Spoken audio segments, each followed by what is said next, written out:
Mogwal Wakwaidu, Beth Gipson, Nahankuadana Ite. My name is Beth Gipson, and I come from the Cow Creek people. I'm a basket maker. That started in 2012. So we're a band from Southern Oregon, over 150 villages, anywhere from here in Canyonville to the border of California.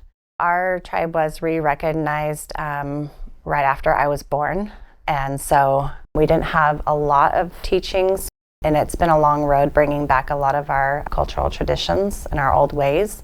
When we brought language back within the last 10 years or so, and we decided on bringing back Digalma, I feel like our generation is taking full force into bringing those back.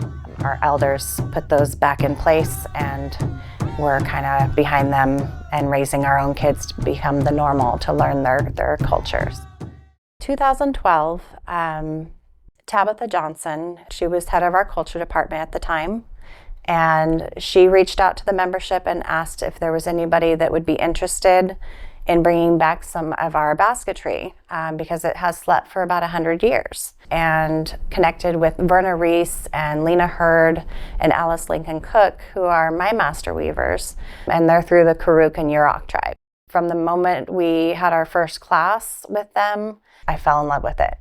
And then I was kind of like shocked when they're like, well, it's going to take us about 5 years to learn the plants, to go out and gather, learn your roads and your meadows and your bushes, like everything, the old ways.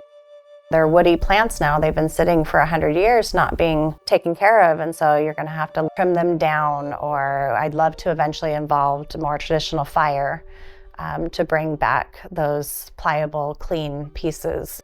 And then once we harvest them, we have to let them cure for a year before we can even use them. Even though it's 13 years or so, I still am learning so much from my master weavers. And any practices I learn, I make sure to pass down the teachings to our membership. So I've completely dedicated my life to basketry, and I've always said my goal is, before I pass on, I would love to have a handful of master weavers to keep passing it down.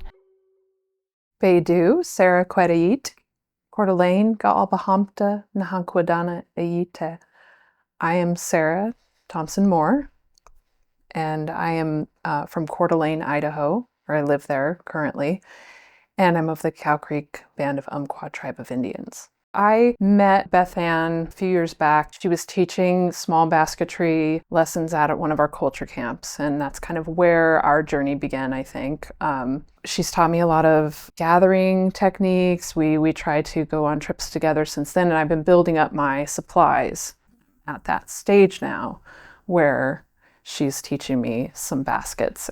We chose to do a berry basket, so we'll probably go out to our huckleberry patches. Whether we gathered, whether it was housing or clothing, the plant life always had a use in our ways of life.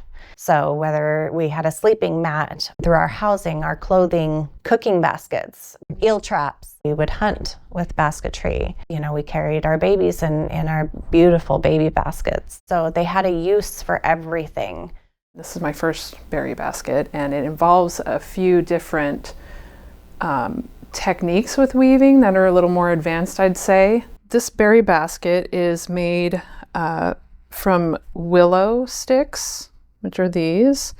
It's still in process, so once it's finished, these will go away and it'll, be your normal basket shape.